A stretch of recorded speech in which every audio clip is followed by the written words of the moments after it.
बादाम की चटनी क्या कभी आप इस तरीका से बनाए हैं? Hello friend, welcome to my channel. हमारे चैनल में नए हैं तो हमारे चैनल को सब्सक्राइब कर लीजिए। तो आज हम बता रहे हैं बादाम की चटनी बनाना बहुत ही स्वादिष्ट बनती है। इस तरीका से जब बनाएंगे बादाम की चटनी यानी मूंगफली की चटनी, तो देखिए यहाँ पे हम सबसे पहले मूंगफली लिए हैं। कच्चा ही मूंगफली यहाँ पे हमें लेना है और फिर इसे कढ़ाई में डालकर इसे उला लेना है और इसके साथ में डाल देंगे एक सूखा हुआ मिर्च और फिर 4 से 5 लहसुन की कलियां। तो इसके साथ में ही डालकर इन सभी को अच्छी तरीके से भून लेना है। अभी यहाँ पे इसमें हम तेल यूज नहीं किए हैं, इसे बिना तेल के ही इसे भूनना है, लेकिन आंच को ज्यादा तेज नहीं करना है, कम आंच में ही इसे भूनना है। ज्यादा तेज आंच में भूनेंगे तो बादाम अच्छी तरीके से नहीं भून पाएगा और ये जल जाएगा। इसे जितना कम आंच में भूनेंगे उतना ही चटनी का स्वाद ज्यादा अच्छा होता है। तो अब यहाँ पे देखिए ये अच्छी तरीके से भून गया है, बिल्कुल ही इसका देखिए रंग चेंज हो गया। तो अब इसे एक प्लेट में हम निकाल लिए हैं और देखिए इस तरीका से करने के बाद इसका दाना होता है जो निकल जाता है, इसका कवर ऊपर का छिलका होता है जो निकल जाता है, यानी बादाम अच्छी तरीका से भून गया है। तो अब सभी को हम इसी तरीका से छिलका इसका हटा लेना है।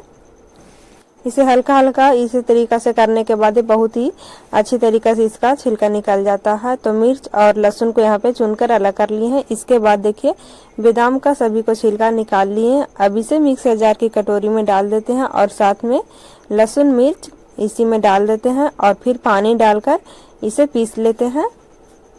तो देखिए इस तरीके से हम इसे पीस लिए हैं और अब कढ़ाई में फिर से डालते हैं तेल, क्योंकि पहले इसमें हम तेल नहीं डाले हैं। तो अब इसको हम तड़का लगा लेते हैं। तो यहाँ पे सबसे पहले तेल डाल देते हैं और तेल को अच्छी तरीके से गर्म होने के बाद यहाँ पे डाल देते हैं पीली सरसों और थोड़ी सी जीरा और फिर 2 सूखा मिर्च। तो इन सभी को पहले जलने देते हैं अच्छी तरीके से। यहाँ पे तेल भी हमें अभी ज़्यादा यूज नहीं करना है, तेल हमें इतना ही अभी रखना है इसमें। और इसके बाद यहाँ पे देखिए डाल देते हैं एक बारीक कटा हुआ टमाटर और फिर टमाटर को अभी ज़्यादा देर तक नहीं पकाना है क्योंकि इसे ज़्यादा बारीक काटे हैं। तो अब इसके साथ में डाल देते हैं धनिया पत्ती और धनिया पत्ती डालने के बाद इसे 2 से 4 मिनट तक इसी तरीके से भून लेना है। और इसके बाद देखिए बादाम का जो पीसे हैं उसे हम इसमें डाल देते हैं। तो पीसा हुआ बादाम को इसी तरीके से निकाल कर चम्मच से डाल दिए और फिर इस कटोरी को धो लेते हैं पानी डालकर और इसे भी कढ़ाई में डाल देते हैं और इसे फिर अच्छी तरीके से मिला लेते हैं।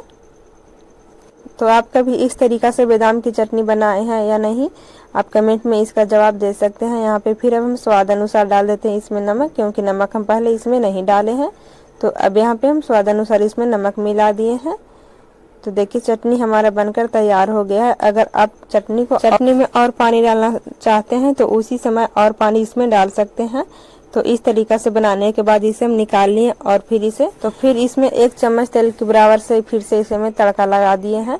तो चटनी हमारा बनकर तैयार हो गया है। तो आप कभी इस तरीका से बादाम की चटनी बनाए हैं या नहीं? अगर एक बार इस तरीका से बना लेंगे तो सप्ताह में आप 2 से 3 दिन तक इसे बनाना पसंद करेंगे। बहुत ही ज्यादा स्वादिष्ट बनता है। इसे रोटी, पकोड़े, पराठा या लिट्टी के साथ में भी खाइए, बहुत ही ज्यादा स्वादिष्ट लगता है। तो आप लोग एक बार यह रेसिपी ट्राई कीजिएगा। इसके बाद हमें कमेंट में आप लोग बताइएगा कैसी लगी यह रेसिपी आप लोगों को।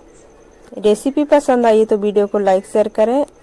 फिर मिलेंगे ऐसी अगली रेसिपी में, जब तक के लिए सभी को धन्यवाद।